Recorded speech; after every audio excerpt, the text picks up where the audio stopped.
Silakan duduk Bapak Ibu. Haleluya.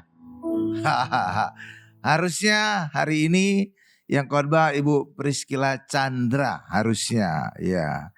Pendeta cantik tapi digantikan pendeta ganteng. Pede banget. Pede banget. Iya dong, harus pede daripada minder. Haleluya Bapak Ibu.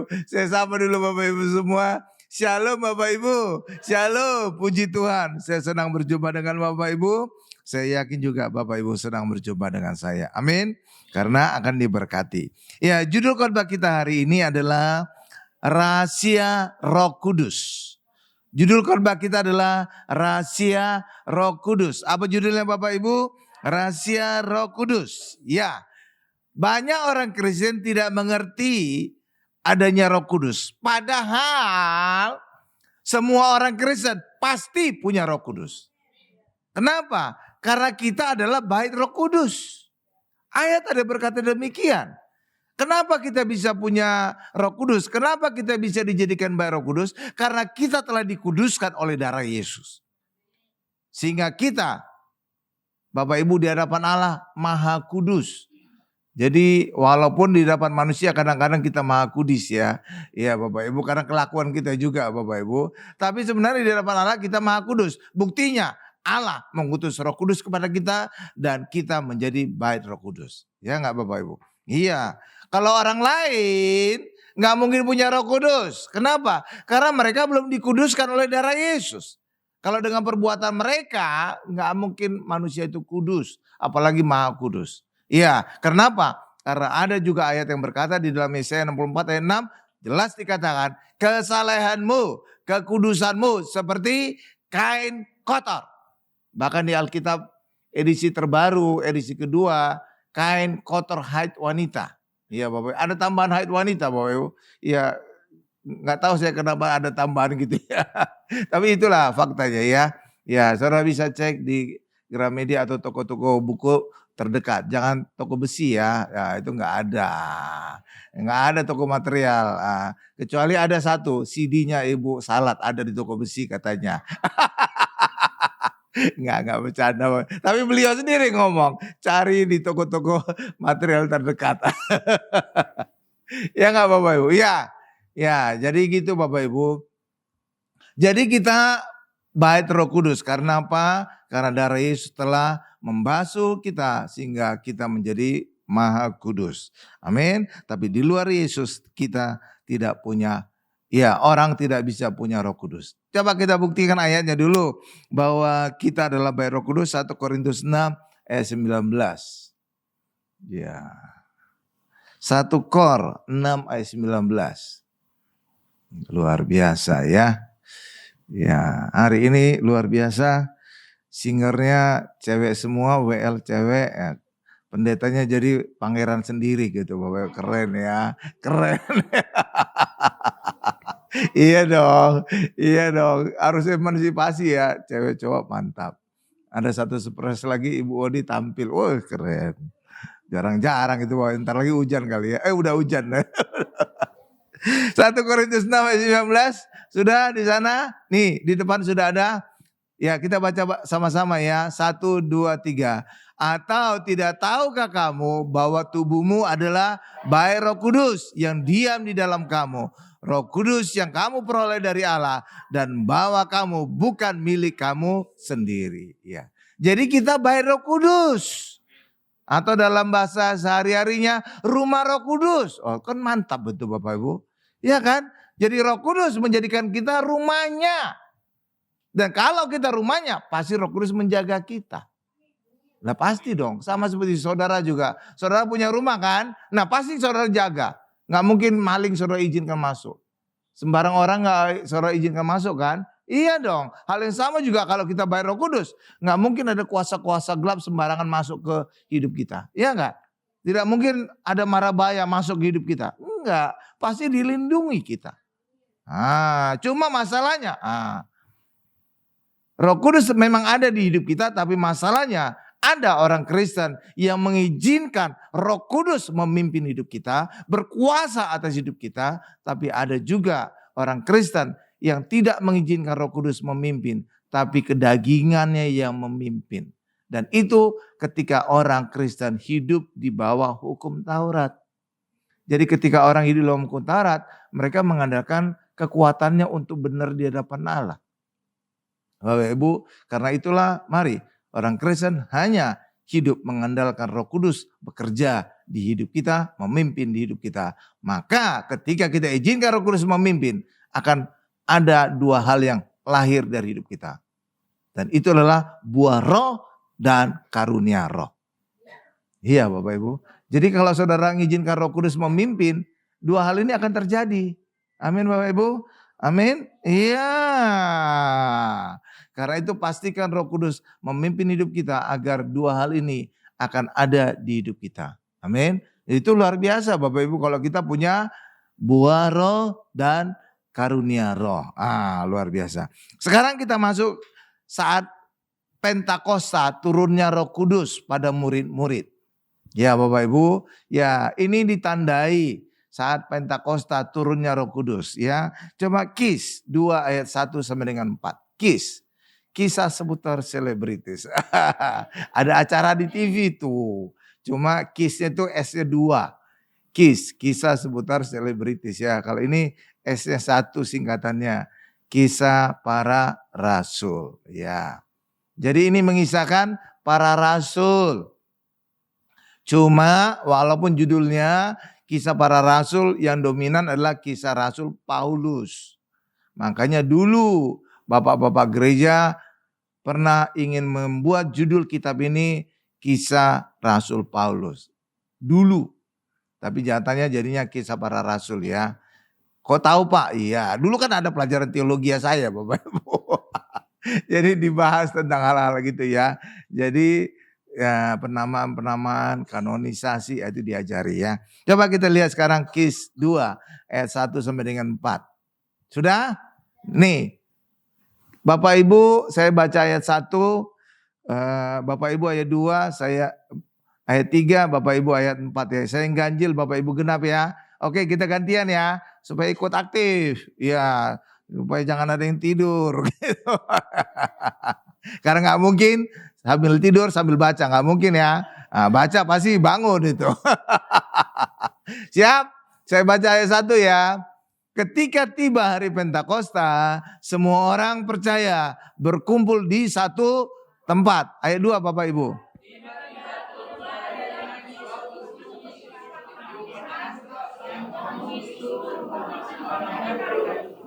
Ayat 3 saya. Dan tampaklah kepada mereka lidah-lidah seperti nyala api. Tuh bentuknya apa? Lidah-lidah seperti nyala api. Bukan burung merpati ya. Lanjut. Yang bertebaran dan hinggap pada mereka masing-masing. Ayat 4 Bapak Ibu.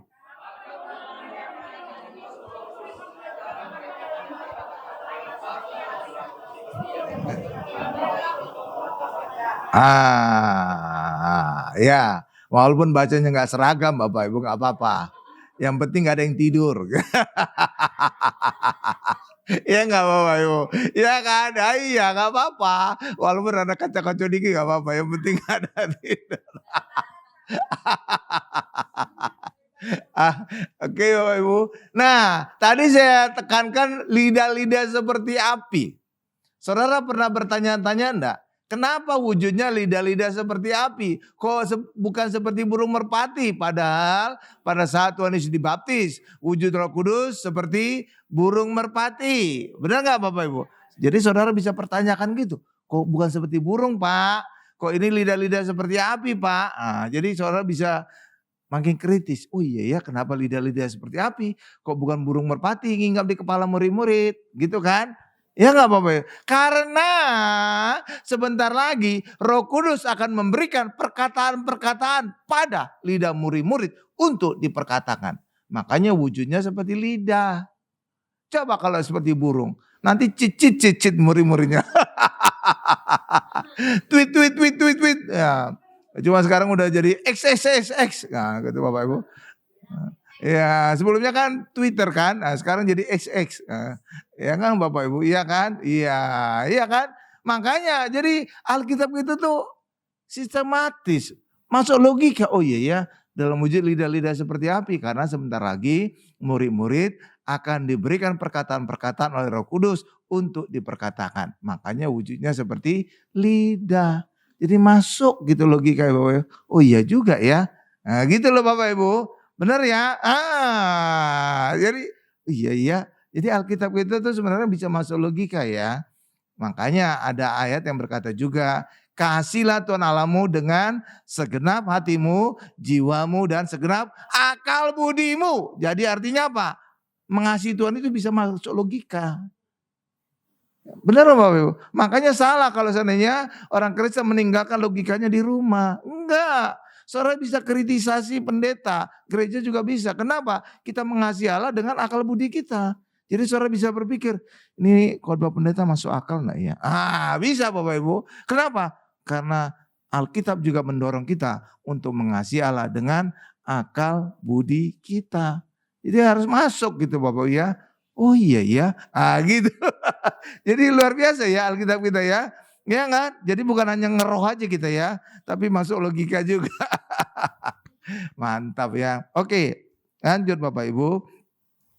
Jadi gitu ya Bapak Ibu ya. Jadi kenapa wujudnya lidah-lidah seperti api? Karena tidak lama kemudian Roh Kudus akan memberikan perkataan-perkataan kepada lidah murid-murid. Amin. Tuh, masuk ya, masuk. Pertanyaan berikutnya, jadi saudara jadi bisa membaca cerita Alkitab itu, oh maksudnya begini toh Pak. Jadi Roh Kudus itu turunnya di mana Bapak Ibu? Pentakosta terjadi di mana? Di loteng atas. Di Yerusalem. Benar gak Bapak Ibu?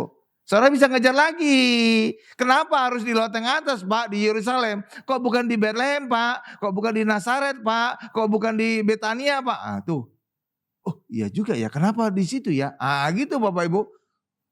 Masuk gitu Bapak Ibu. Jadi kita juga bisa memahami Alkitab itu secara logika juga. Kenapa terjadinya di loteng atas di Yerusalem? Karena beberapa hari sebelumnya Tuhan Yesus mengadakan perjamuan kudus bersama murid-muridnya di tempat yang sama, di loteng itu. Itu Bapak Ibu. Loh kenapa emangnya Pak? Karena ketika perjamuan kudus di situ tempat itu bukan saja disterilkan, bahkan orang-orang juga, murid-muridnya juga dikuduskan. Itulah sebabnya Roh Kudus bisa turun di tempat itu, bukan di tempat yang lain. Amin Bapak Ibu. Itu. Makanya saudara juga bisa menerapkannya dalam kehidupan kita sehari-hari. Jadi misalkan rumah saudara ada gangguan-gangguan roh-roh jahat, mungkin ada rumah yang ada katanya ada setannya. Saudara adakan saja perjamuan kudus di tempat itu, di rumah itu. Maka tempat itu akan menjadi steril. Benar Bapak Ibu? Iya bisa. Jadi saudara gampang usir setan. Gak perlu teriak-teriak, gak perlu undang pendeta. Adakan saja perjamuan kudus saudara sendiri bisa. Steril tempat itu Bapak Ibu. Iya Bapak Ibu. Contoh lagi yang lebih luas. Saudara pernah dengar tentang segitiga bermuda enggak? Ya, pernah kan? Ya kalau ibu-ibu pasti taunya segitiga biru ya. Itu tepung ya. Segitiga biru enggak? Benar enggak Bapak Ibu? Segitiga biru ya. Oke ibu-ibu itu tepung ya. Ya oke itu ya. Nah ada cerita tentang segitiga bermuda. Bahwa di situ sering terjadi hal-hal gaib. Ada hilang kapal terbang, ada hilang kapal laut, kecuali hilang dompet nggak ada ya. Itu copet namanya Bapak Ibu, copet ya. Ya Bapak Ibu, ya benar nggak Bapak Ibu ya. Kenapa terjadi hal-hal gaib itu? Setelah dipelajari sejarah, ternyata ada kejadian-kejadian yang menyebabkan terjadinya hal-hal gaib itu. Apa yang terjadi? Begini Bapak Ibu, dulu pada masa perbudakan di Amerika, banyak budak-budak itu diambil dari Afrika. Nah Afrika dekat dengan Amerika, khususnya Florida. Antara Florida dengan Afrika itu ada tengah-tengahnya segitiga bermuda, kepulauan segitiga bermuda. Nah pada saat budak-budak itu dibawa dari Afrika, seringkali diperlakukan tidak manusiawi. Sehingga banyak budak-budak itu yang mati. Maka ketika budak-budak itu mati, maka dalam perjalanan dibuang mayatnya. Dan itulah sekitaran pulau segitiga bermuda. Jadi tempat itu kuburan massal. Dan ketika ada kuburan, ketika ada mayat, di situ ada kuasa gelap. Makanya kalau saudara tahu, di kuburan banyak kuasa-kuasa gelap kan, itu memang benar. Setan-setan banyak kan. Makanya segitiga permuda itu kuburan massal dari para budak yang akan dibawa ke Amerika, ke Florida. Amin. Lalu ada gereja mempelajari sejarah itu, lalu kemudian apa yang mereka lakukan? Mereka kemudian mengadakan perjamuan kudus di situ. Dan ketika diadakan perjamuan kudus, sejak saat itu tidak ada lagi kehilangan gaib di segitiga bermuda. Saudara itu? Saudara itu? Jadi dengan perjamuan kudus kita bisa mengusir roh-roh jahat. Rumah juga kalau ada penghuninya juga saudara adakan perjamuan kudus bisa steril. Amin. Nah, hal yang sama juga dengan loteng di atas, tempat Pentakosta. Kenapa tempat itu kudus? Karena beberapa hari sebelumnya Tuhan Yesus mengadakan perjamuan kudus dengan murid-muridnya. Dan itulah dikenal dengan The Last Supper. Amin Bapak Ibu. Tapi saya sarankan saudara jangan ikut-ikutan namanya The Last Supper ya. Saudara tahu arti The Last Supper? Itu bahasa Inggris ya. Ya artinya makan malam terakhir. Supper itu malam yang udah tengah malam. Kalau agak malam itu dinner ya. Nah itu antara jam 7 lah. Tapi kalau udah dekat-dekat jam 12 itu supper. Jadi saudara bisa nebak perjamuan kudus itu diadakan Tuhan Yesus tengah malam. Oke Bapak Ibu ya. Nah saya nggak setuju disebut Last Supper. Kenapa? Kalau ada Last Supper ada awal supper. Beginning supper. Lah iya dong. Kalau ada last ada beginning dong. Lah logikanya kita pakai logika aja. Kalau ada last pasti ada beginningnya. Benar nggak? Ini kan enggak. Ini kan yang pertama. Perjamuan kudus pertama kan. Ya harusnya jangan The Last Supper dong. Karena kalau The Last Supper itu mengundang pemahaman ada sebelum-sebelumnya. Nah, iya enggak dong? Ya kan? Jadi iya juga sih Pak. Masuk logika gitu ya. Makanya saudara jangan ninggalkan logika saudara di rumah. Amin Bapak Ibu. Jadi jangan The Last Supper ya. Karena kalau The Last Supper ada supper-supper sebelumnya. Iya dong logikanya kan gitu dong. Iya kan makanya saya gak setuju namanya The Last Supper. Katakan saja perjamuan kudus pertama. Oke selesai. Kalau pertama ya memang pertama. Bukan yang terakhir ya. Ya paham Bapak Ibu ya. Mantap. Lanjut. Sekarang jadi itu ya. Jadi kenapa Pentakosta turunnya Roh Kudus terjadi di loteng atas di Yerusalem. Karena disitulah beberapa hari sebelumnya Tuhan Yesus mengadakan perjamuan kudus. Dan ketika perjamuan kudus, loteng atas itu menjadi steril dan murid-murid juga menjadi kudus. Sehingga Roh Kudus bisa turun di tempat itu. Paham Bapak Ibu? Nah baru masuk. Baru masuk barang itu. Jadi pas gitu ya. Oke lanjut.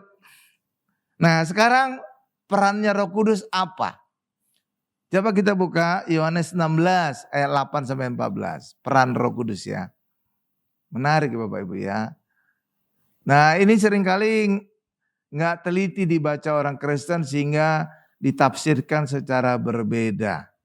Hari ini kita tafsirkan secara benar ya. Bukan yang saya sok benar. Saudara aja nanti menilai ya. Ya saya gak berani berkata saya yang benar gitu Bapak Ibu. Nanti diprotes orang lagi. Sok benar itu pendeta. Enggak ya saudara sendiri yang menilai lah. Ya Bapak Ibu. Ya Yohanes 16 ayat 8 sampai 14 ya. Oke. Ya saya baca aja sendiri. Soalnya ini perlu penjelasan.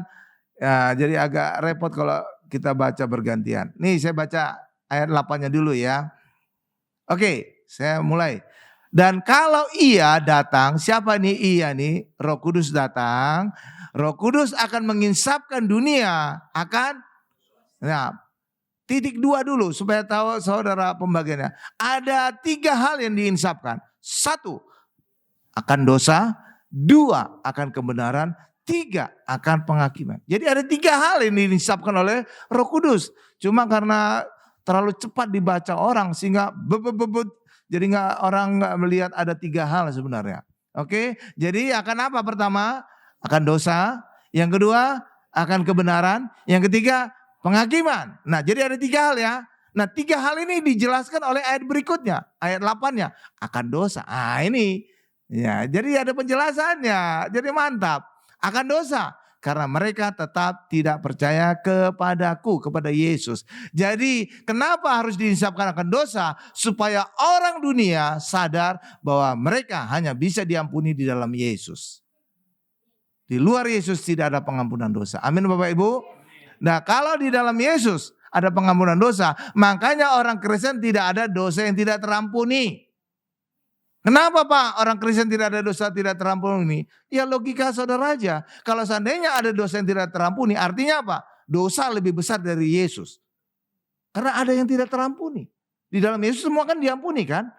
Jadi artinya apa? Ini salah pemahaman orang Kristen ada dosa yang tidak terampuni. Semua dosa bisa terampuni. Kenapa? Karena Yesus lebih besar dari segala dosa. Amin Bapak Ibu. Jadi ada dosa yang tidak terampuni kalau orang tidak di dalam Yesus. Karena di luar Yesus dosa mereka tidak terampuni. Paham? Tapi selama kita di dalam Yesus semua dosa kita diampuni. Karena Yesus lebih besar dari segala dosa. Paham? Nah, masuk ya. Nah, logika masuk. Yang kedua, ayat 10 akan kebenaran. Nah, jadi sekarang kedua akan kebenaran. Ini penjelasannya. Karena aku Yesus pergi kepada Bapa dan kamu tidak melihat aku lagi. Nah hanya inilah untuk orang Kristen. Jadi Roh Kudus menginsapkan orang Kristen akan kebenaran. Maksudnya apa sih Pak? Maksudnya orang Kristen itu tetap benar. Jadi walaupun kita melakukan kesalahan, tapi di hadapan Bapa yang di surga, saudara tetap benar. Karena apa? Kebenaran kita bukan karena perbuatan kita. Maka karena bukan karena perbuatan kita benar, maka tidak ada perbuatan yang membuat saudara tidak bisa benar. Jadi kebenaran kita karena percaya. Selama saudara percaya, saudara tetap benar di hadapan Bapa. Amin Bapak Ibu? Iya tetap. Kalau saudara lakukan dosa, oke, aku dosa. Tapi aku percaya, aku tetap benar. Maka aku hari ini tetap berjalan, bangkit di dalam kebenaran Tuhan. Nah, gitu Bapak Ibu. Jadi saudara jangan terpuruk akan dosa saudara. Aduh aku dosa nih, aku jatuh dosa. Aduh aku najis terlala. Ya udahlah, nggak bisa Bapak Ibu. Saudara tetap benar. Oke Bapak Ibu, oke siap. Nah itu yang akan kebenaran. Sekarang yang ketiga, akan penghakiman. Nah ini bukan untuk orang Kristen. Karena apa? Orang Kristen tidak lagi dihakimi. Roma 8 ayat 1. Amin. Karena penguasa dunia ini telah dihukum. Jadi yang dihakimi siapa? Penguasa dunia. Siapa penguasa dunia? Iblis. Iblis telah dihakimi. Jadi bukan dihakimi orang Kristen. Karena orang Kristen telah dibebaskan dari penghakiman. Roma 8 ayat 1. Jadi ini bukan untuk orang Kristen. Amin Bapak Ibu. Jadi 3 hal tadi akan dosa, akan kebenaran, akan penghakiman. Hanya kebenaran saja untuk orang Kristen. Oke Bapak Ibu. Akan dosa bukan untuk orang Kristen. Untuk orang yang belum percaya Yesus. Akan penghakiman bukan untuk orang Kristen. Tapi untuk iblis yang penguasa dunia telah dihakimi. Amin. Amin. Coba buka Bu Roma 8 ayat 1. Bahwa orang Kristen tidak lagi dihakimi. Ada ayatnya. Amin. Iya, jadi saudara jangan berpikiran ada penghakiman di akhir zaman ya, enggak. Karena kita telah digantikan oleh Yesus dihakimi di atas kayu salib. Amin. Makanya istilah akhir zaman kadang-kadang judgment day itu enggak cocok.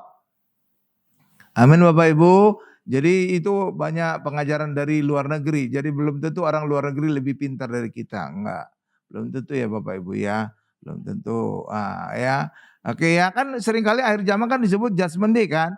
Jadi pada hari penghakiman kan. Enggak ada lagi penghakiman orang Kristen ya. Bahkan juga ada pengajaran pada akhir zaman nanti ada video tentang kehidupan kita. Apa dosa-dosa yang kita lakukan. Enggak ada lagi. Karena Allah telah melupakan segala dosa kita. Amin Bapak Ibu. Nanti saya buka ayatnya. Setelah Roma 8 ayat 1. Ibu buka Ibrani 8 ayat 12 ya Bu ya. Oke saya baca dulu. Roma 8 ayat 1 bahwa kita bebas dari penghakiman. Demikianlah sekarang berlakunya saat saudara baca, tidak ada penghukuman bagi mereka yang ada di dalam Kristus Yesus. Nggak ada penghukuman. Kalau nggak ada penghukuman berarti tidak ada penghakiman. Tidak ada penghakiman karena apa? Allah telah melupakan dosa-dosa kita. Amin Bapak Ibu. Lah iya makanya orang Kristen jangan lagi berpikiran pada akhir zaman kita dihakimi. Tidak. Bahkan juga ada dikatakan tata Kristus kita akan dihakimi. Itu beda penghakimannya. Penghakiman pada tata Kristus adalah pembagian mahkota, bukan menghakimi kita masuk surga atau masuk neraka. Tidak, tapi penghakiman saudara dapat mahkota apa. Karena apa? Bahasa Yunaninya, bahasa aslinya tata Kristus adalah itu Bapak Ibu, dalam bahasa Yunaninya tentang tempat di mana juara-juara olimpiade mendapatkan mahkota. Iya gitu. Jadi bukan penghakiman kita akan masuk neraka atau surga ya, enggak ya. Oke. Tempat kita mendapatkan pembagian mahkota. Amin Bapak Ibu. Nah. Sekarang Ibrani 8 ayat 12. Nih, ini ucapan Allah ya. Sebab aku ini huruf besar berarti Allah akan menaruh belas kasihan terhadap kesalahan mereka dan tidak lagi mengingat dosa-dosa mereka. Jadi Allah berbelas kasihan satu. Yang kedua tidak lagi mengingat dosa-dosa kita. Kalau Allah tidak lagi mengingat dosa maka tidak ada pengajaran tentang ada video-video pada akhir zaman tentang dosa-dosa kita. Lah dosanya aja udah dilupakan. Mana mungkin lagi ada video. Karena ada di luar sana pengajaran pada akhir zaman kita nanti akan melihat video dosa-dosa kita. Nih lihat ini. Enggak ada. Dosa aja udah dilupakan Allah. Bagaimana mungkin ada video lagi? Jangan-jangan itu video bajakan Bapak Ibu. Iya enggak Bapak Ibu? Lah iya dong. Jadi masuk akal gitu ya. Jadi Allah telah berbelas kasihan dan tidak lagi mengingat dosa-dosa kita. Kalau Allah telah melupakan dosa-dosa kita, hendaklah kita juga melupakan dosa-dosa sesama manusia kita. Amin. Jangan lagi ingat dosa pasangan kita, jangan lagi ingat dosa teman kita, jangan lagi ingat dosa siapapun di hidup kita. Amin. Karena Allah Bapa juga telah melupakan dosa-dosa kita. Amin. Nah iya dong. Oke Bapak Ibu. Jadi Roh Kudus tadi mengisapkan akan 3 hal. 1 tentang dosa, kedua tentang kebenaran, yang ketiga tentang penghakiman. Tentang orang Kristen hanya tentang kebenaran, bahwa kita tetap benar di hadapan Bapa kita yang di surga. Amin. Nah, jadi masuk gitu ya Bapak Ibu ya. Haleluya, haleluya. Haleluya. Nah, jadi Roh Kudus itu mengisapkan kita akan kebenaran. Ya Bapak Ibu. Coba tadi belum selesai rupanya Bu. Ya bacaannya tadi Yohanes 16 ayat 8. Coba Yohanes 16 ayat 8. Ayat 10 tadi sudah. Ayat 11 sudah. Nah ayat 12 sekarang ya. Nah ini ada satu rahasia lagi. Ini rahasia ya. Rahasia. Masa sih Pak? Iya. Nih saya bacakan dulu ya. Supaya saya jelaskan. Masih banyak hal yang harus kukatakan kepadamu, tetapi sekarang kamu belum dapat menanggungnya. Jadi pengajaran Yesus belum selesai, masih banyak lagi kebenaran yang akan diajarkan. Amin. Lalu siapa yang mengajar? Ayat 13-nya. Tetapi apabila ia datang, siapa nih? Roh Kudus datang, yaitu roh kebenaran. Roh Kudus akan memimpin kamu ke dalam seluruh kebenaran, sebab ia tidak akan berkata-kata dari dirinya sendiri, tetapi segala sesuatu yang didengarnya itulah yang akan dikatakannya, dan ia akan memberitakan kepadamu hal-hal yang akan datang. Terus ayat 14 terakhir, ia akan memuliakan aku, memuliakan Yesus, sebab Roh Kudus akan memberitakan kepadamu apa yang diterimanya daripada-Ku. Jadi pada saat Injil, tidak semua pengajaran yang disampaikan Yesus kepada murid-murid. Kenapa? Karena murid-murid belum sanggup menanggungnya, belum sanggup memahaminya. Amin. Lalu kapan seluruh kebenaran itu disampaikan oleh Allah? Itulah setelah Tuhan Yesus naik ke surga. Roh Kudus diutus, maka Roh Kuduslah yang memberitakan seluruh kebenaran itu. Dan itulah dinyatakan dalam surat-surat. Jadi surat-surat itulah kebenaran yang dijanjikan pada ayat ini. Amin Bapak Ibu. Amin. Amin. Iya. Makanya surat-surat itulah singkapan dari Roh Kudus. Itulah peran dari Roh Kudus. Karena Roh Kudus telah mengilhami para penulis surat-surat itu. Amin Bapak Ibu. Jadi sebenarnya, ini sebenarnya ya, berdasarkan peran dari Allah Tritunggal, Allah Bapa, Allah Anak, Roh Kudus. Sebenarnya Alkitab itu bisa dibagi 3. Kalau sekarang kan Alkitab dibagi 2 kan, Perjanjian Lama dan Perjanjian Baru. Benar nggak Bapak Ibu? Perjanjian Lama umumnya nubuatan, Perjanjian Baru umumnya penggenapan dari nubuatan itu. Oke.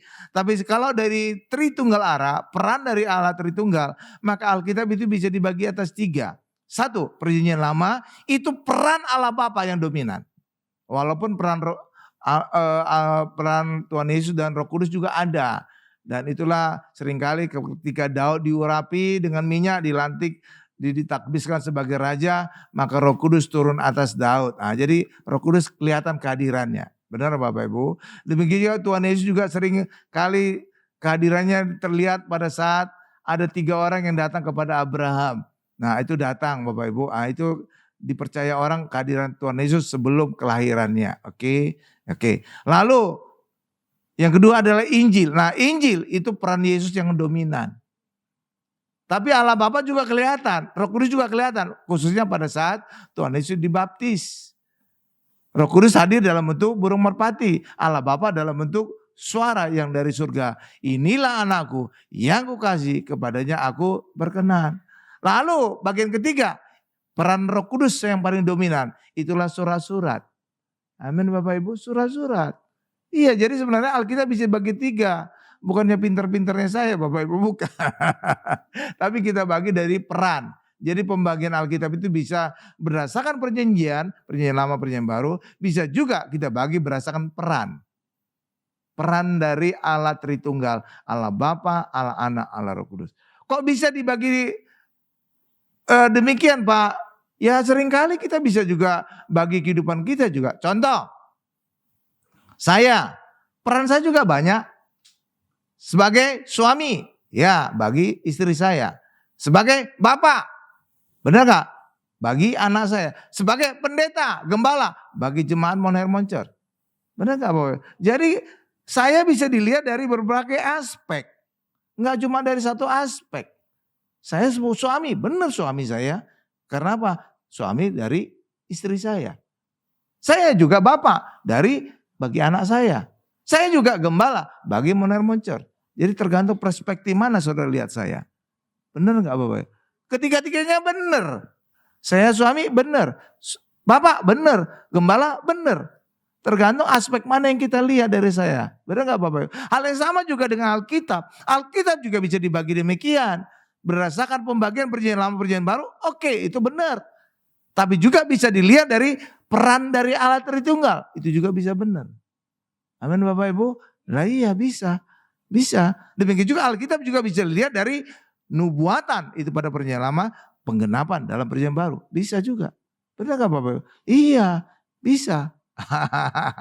Sama juga nama Allah. Banyak kan? Allah El Shaddai. Itu kan Allah. Kita lihat dari kebesarannya. Benar gak? Ya Jehovah Jireh. Benar gak Bapak Ibu? Iya, jadi banyak peran Allah juga bisa kita lihat dari perspektif yang kita lihat. Oke, paham Bapak Ibu ya? Jadi jangan terlalu kaku melihat Alkitab cuma dibagi atas Perjanjian Lama, Perjanjian Baru saja. Tapi bisa juga kita lihat Alkitab dari peran Allah Tritunggalnya. Amin. Sama seperti juga saudara bisa melihat saya dari berbagai perspektif. Sebagai suami benar, sebagai bapak benar, sebagai gembala sidang juga benar. Tergantung saudara melihat saya dari mana. Paham Bapak Ibu? Paham ya? Jadi masuk itu barang Bapak Ibu.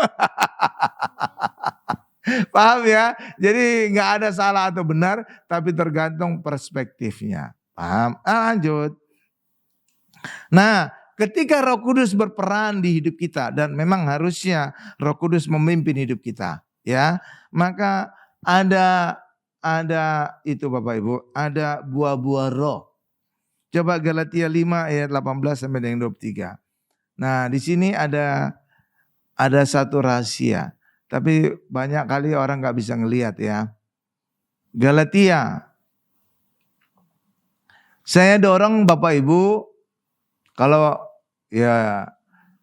ini ya tertarik membaca kitab Galatia ya. Ya, karena Galatia ini banyak singkapan-singkapan rohani yang luar biasa. Galatia ya. Saya dorong saudara ya. Kenapa sih Pak? Nih, saudara harus tahu cerita kitab Galatia ditulis oleh Rasul Paulus. Kitab Galatia ini ditulis oleh Rasul Paulus karena pada saat itu banyak pengajar-pengajar Yahudi datang ke kota Galatia mengajarkan hukum Taurat, mengajarkan ajaran-ajaran orang Yahudi.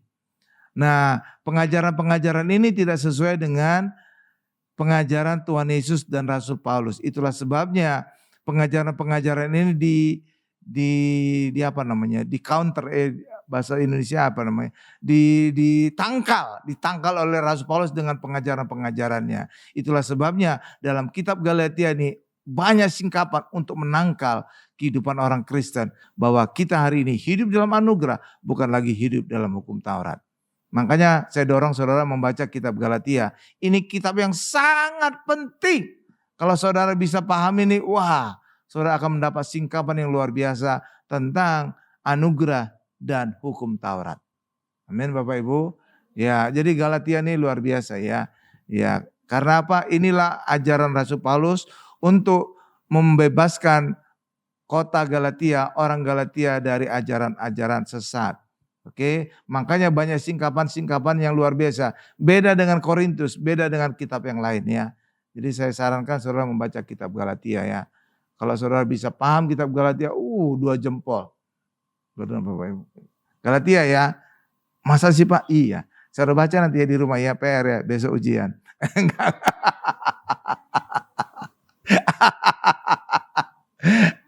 Amin. Iya, sejak Galatia pertama. Ya, Galatia pertama itu Rasul Paulus marah-marah kepada jemaat Galatia. Kenapa? Karena mereka berhasil disesatkan. Iya, oke. Sekarang Galatia 5 ya, ayat 18 sampai dengan 23. Oke, kita baca gantian ya. Ya, saya ayat 18, Bapak Ibu 19 sampai ayat 23 kita gonta-ganti. Saya yang genap, Bapak Ibu yang ganjil ya. Mulai ayat 18. Akan tetapi jikalau kamu memberi dirimu dipimpin oleh Roh atau Roh Kudus, maka kamu tidak hidup di bawah hukum Taurat. Jadi kalau dipimpin oleh Roh, maka saudara tidak hidup di bawah hukum Taurat, tidak lagi hidup mengandalkan kebaikan saudara sendiri. Oke. Ayat 19 Bapak Ibu.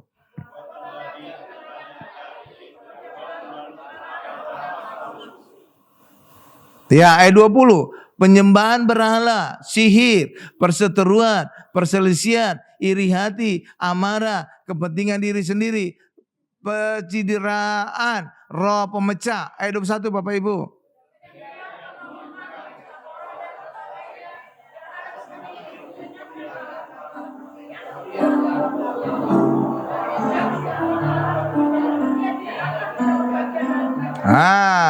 Ayat 22 saya. Tetapi buah roh ialah kasih, sukacita, damai sejahtera, kesabaran, kemurahan, kebaikan, kesetiaan. Ayat 23 Bapak Ibu.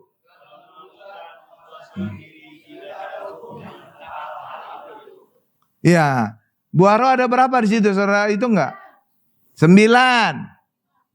9 ya, ingat ya 9 ya. 9. Sekarang kita beralih ke itu Bapak Ibu. Ke 1 Korintus 12 tentang karunia roh. 1 Korintus 12 ayat 8 sampai dengan 11. Jadi pada ayat tadi, Galatia 5 tadi Bapak Ibu, saudara dipimpin oleh roh maka saudara tidak hidup di bawah hukum Taurat. Jadi itu hukum Taurat dengan roh atau anugerah itu berbeda ya. Amin Bapak Ibu. Jadi positif negatif. Jadi nggak mungkin disatukan ya. Oke, ya. Jadi hidup dalam pimpin roh itu sama dengan hidup di dalam Tuhan Yesus. Nah, kita akan menghasilkan buah roh kalau dipimpin oleh roh. Amin Bapak Ibu. Iya, jadi lewat persekutuan kita dengan roh, kita menghasilkan buah roh. Kalau kita tidak dipimpin oleh roh, saudara tidak akan pernah menghasilkan buah roh. Ya, itu kira-kira persatuan kita kayak suami istri. Saudara tidak akan mungkin punya anak kalau tidak menikah. Amin Bapak Ibu. Iya dong, itu kira-kira. Jadi kalau kita dipimpin oleh roh, maka kita bisa menghasilkan buah roh. Itulah buah persekutuan kita dengan roh. Kalau saudara tidak dipimpin oleh Roh, sampai kapanpun saudara tidak akan bisa menghasilkan buah Roh. Sama juga, saudara tidak bisa punya anak kalau tidak menikah. Nah, gitu ya Bapak Ibu ya. Kecuali ya ada aja ya pungut anak. Ya maksudnya yang normal-normal gitu Bapak Ibu ya. Oke. Sekarang Korintus, sekarang kita karunia Roh. Dari karunia Roh ini juga kita tahu bahwa bahasa Roh itu adalah karunia, maka karena bahasa Roh adalah karunia, maka bahasa Roh tidak mungkin bisa diajarkan. Nggak ada itu belajar bahasa Roh. Kenapa? Bahasa Roh itu adalah karunia. Jadi tergantung Roh Kudus memberikan kepada kita. Amin. Kalau seandainya bahasa Roh itu bukan karunia, memang bisa diajarkan. Tapi karena ini karunia, maka nggak mungkin bisa diajarkan. Dan nama juga udah karunia. Tergantung Roh Kudusnya. Amin Bapak Ibu. Lah iya dong. Jadi kita bisa paham. Jadi Alkitab itu bisa berdasarkan logika Bapak Ibu. Lah kalau karunia mana mungkin bisa diajar. Nah gitu loh. Jadi saudara bisa berdasarkan logika. Jadi kalau ada yang berkata bahasa Roh bisa diajarkan, nggak masuk logika tuh Pak. Ya, jadi kalau ada pendeta yang mengajarkan bahasa Roh bisa diajarkan, katakan aja sesuai dengan Korintus itu karunia, tidak mungkin diajarkan. Saudara kuat, ada dasar ayatnya. Amin Bapak Ibu. Jadi walaupun saudara bukan pendeta, saudara bisa ngacu kepada ayat, saudara bisa menang. Iya dong. Jadi pendeta juga bisa dikritisasi ya Bapak Ibu. Asal ada dukungan ayat. Oke, sekarang 1 Korintus 12 ayat 8 sampai dengan 11. Saya ayat 8, Bapak Ibu ayat 9. Ya, nanti ayat 10 saya lagi, nanti ayat 11 Bapak Ibu ya. Oke, siap. 1. Sebab kepada yang seorang Roh memberikan karunia untuk berkata-kata dengan hikmat, dan kepada yang lain Roh yang sama memberikan karunia berkata-kata dengan pengetahuan. Ayat 9 Bapak Ibu.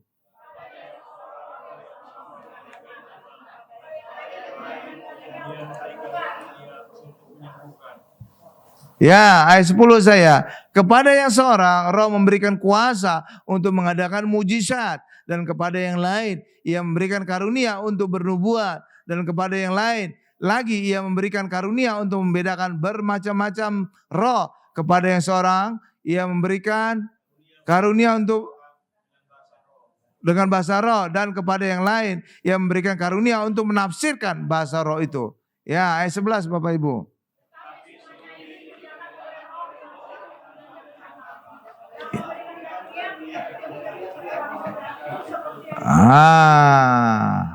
Ya.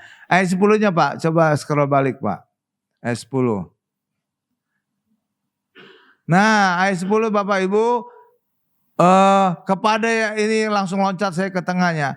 Kepada yang seorang Ia memberikan karunia, Pak, scroll Pak. Kepada yang seorang Ia memberikan karunia untuk berkata-kata dengan bahasa roh. Tuh. Jadi bahasa roh itu karunia. Saudara lihat itu ada dasar ayatnya. Amin. Makanya tidak mungkin bisa diajarkan. Jadi salah kalau ada pendeta berkata bahwa bahasa roh bisa diajarkan. Karena itu adalah karunia. Saudara bisa membantah dengan ayat ini. Oke Bapak Ibu. Oke. Jadi dasarnya ayat. Bukan pinter-pinternya saya ya Bapak Ibu. Bukan. Saya sih gak ada apa-apa ya. Amin Bapak Ibu. Ya pokoknya kita dasarnya ayat. Selama ada ayat yang mendukung, oke, kuat. Saudara bisa mantap, kemanapun saudara kuat. Tidak terbantahkan itu. Walaupun yang membantah itu profesor, doktor, almarhum segala macam, itu gak pengaruh ya Pak. Selama saudara ada dasar ayat ya oke, itu mantap itu ya. Tidak tergoyahkan ya Bapak Ibu ya. Nah ada yang menarik lagi tentang buah roh dan karunia roh. Ada 9 itu juga karunia. 9 ya. Ya, dan itu berpasangan. Tuh kan luar biasa ya. Berpasangan. Kenapa bisa berpasangan Pak? Karena Roh Kudus itu seringkali digambarkan dengan burung merpati. Burung merpati aja punya 2 sayap, kiri dan kanan. Itulah sebabnya ini juga bisa dikatakan buah roh dan karunia roh seperti sayap burung merpati. Burung merpati bisa terbang kalau kedua sayap itu bekerja. Jadi saudara bisa melihat buah roh saudara juga bisa mengecek karunia roh apa yang ada pada saudara. Contoh, buah roh pertama berpasangan dengan karunia roh pertama. Buah roh kedua berpasangan dengan karunia roh kedua. Seterusnya. Oke, jadi saudara lihat. Nah, misalkan saudara orangnya lemah lembut. Nah, cari buah rohnya yang keberapa, cari karunia roh yang keberapa. Cocok itu. Cuma kadang-kadang bisa nggak cocok dalam pandangan manusia. Pernah Ibu Sarah saya berkata orang lemah lembut itu, orang sabar atau lemah lembut itu ya punya karunia berkata-kata dengan bahasa roh gitu Bapak Ibu ya. Ya, tapi Ibu Sarah bilang, "Oh, Pak, itu orangnya itu pemarah, Pak." Ah, pemarah, Pak. Kok bisa berbahasa roh? Ah, di hadapan kita mungkin dia pemarah, tapi di hadapan Tuhan dia itu lemah lembut, bisa aja. Amin, karena Allah melihat hati. Hati sama juga dengan kita Maha Kudus di hadapan Bapa yang di surga, tapi di hadapan manusia bisa saja kita Maha Kudus. Benar kan Bapak Ibu? Bisa. Bisa kan? Bisa kan? Iya, bisa. Seperti apa? Contohnya, ya kita contoh aja di Alkitab. Allah berkata Musa itu orang yang paling lemah lembut. Benar nggak Musa orang yang paling lemah lembut? Kalau saudara baca Alkitab, kadang-kadang kita lihat Musa justru pemarah. Kan nggak cocok kan Bapak Ibu ya. Tapi di hadapan Allah dia itu orang yang paling lemah lembut sedunia. Tuh kan. Nah, iya dong. Beda kan? Iya. Padahal Musa seringkali kita baca di Alkitab suka marah. Bahkan pernah berkata kepada orang Israel, "Kamu itu orang durhaka." Ah, gitu. Iya kan? Makanya ya seringkali penilaian manusia bisa berbeda dengan penilaian Allah ya. Sama juga seperti juga Nabi Samuel melihat abangnya Daud itu, wow ganteng banget, ini layak jadi raja ditakbiskan. Tapi Allah berkata, bukan dia. Karena kamu memandang dengan matamu, tapi Allah memandang hatinya. Benar gak Bapak Ibu? Iya, makanya ya pokoknya kita percayalah pandangan Allah itu yang paling benar ya Bapak Ibu. Pandangan kita manusia kadang-kadang ketipu dengan penampilan manusia. Benar gak Bapak Ibu? Ya, jadi ya itulah pokoknya. Jadi pokoknya saudara bisa menilai diri saudara, buah roh saudara apa. Mungkin saudara orang yang sabar. Sabar itu buah roh keberapa, cari pasangannya pada karunia keberapa. Benar gak Bapak Ibu? Ya pasti pasnya itu. Gak mungkin salah, firman Tuhan gak mungkin salah. Amin Bapak Ibu. Jadi saudara bisa nanti cek di rumah ya. Saudara urut aja itu tadi buah roh dari 1 sampai 9. Oke. Baru karunia roh dari 1 sampai 9. Oke. Saudara lihat buah roh saudara apa? Lemah lembut, panjang sabar, atau sumbu pendek, atau enggak punya sumbu. Gitu. Kata Ibu Tamara katanya, saya bukan saja sumbu pendek, enggak punya sumbu saya. Berarti apa? Ya kayak bensin langsung nyambar gitu. Bukan lagi sumbu pendek, gak punya sumbu tuh kan gawat itu Bapak Ibu. Gampang meledak gitu kan. Iya pokoknya gitu Bapak Ibu. Jadi ya saudara lihat ya dari buah roh saudara tahu nanti karunia roh apa yang Tuhan berikan kepada saudara. Amin. Gampang kan? Gampang. Nanti PR ya besok ujian. Lanjut. Nah.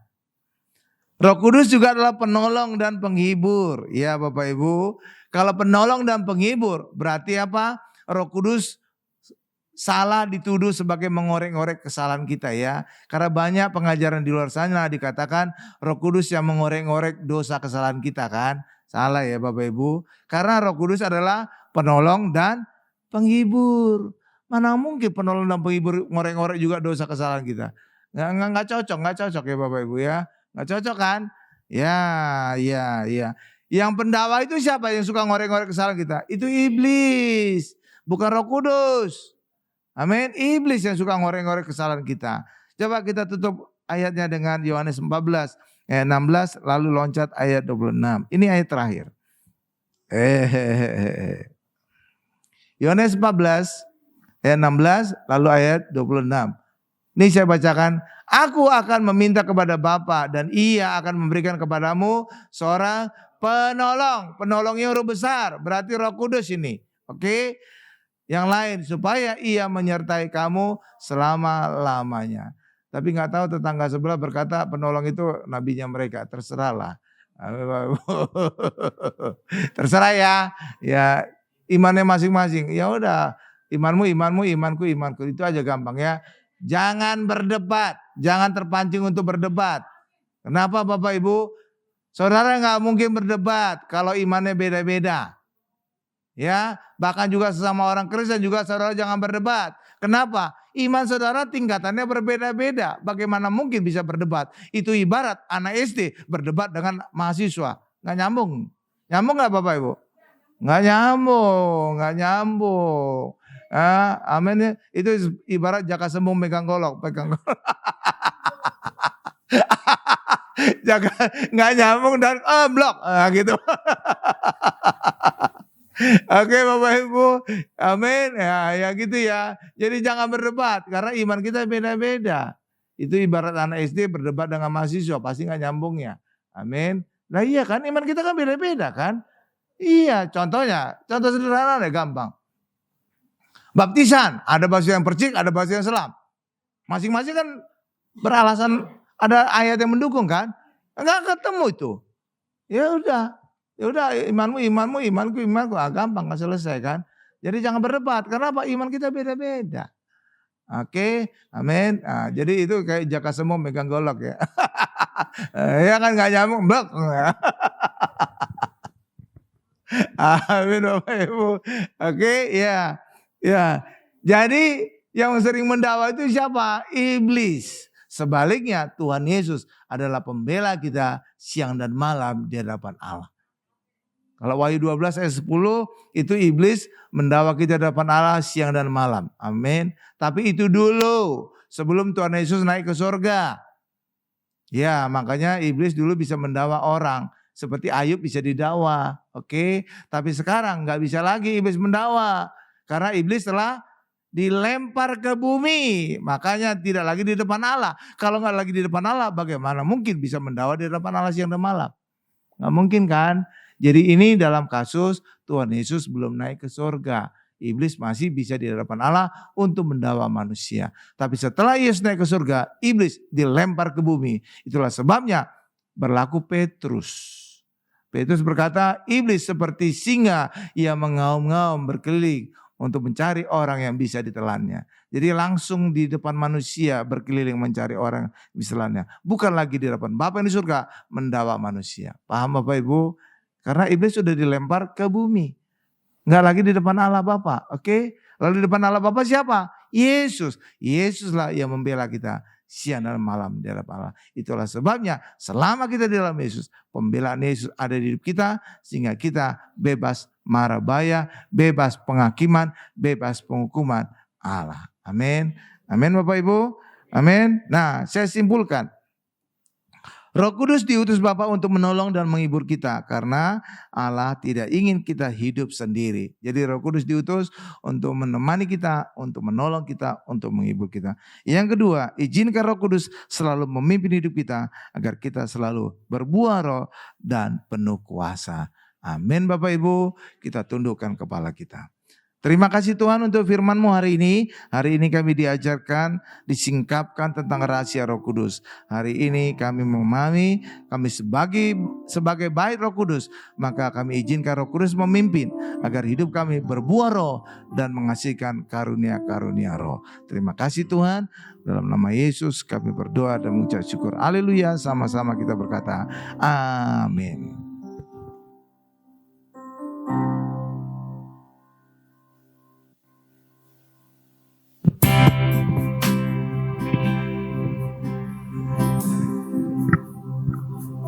Amin. Bapak Ibu diberkati semua dengan firman Tuhan siang hari ini.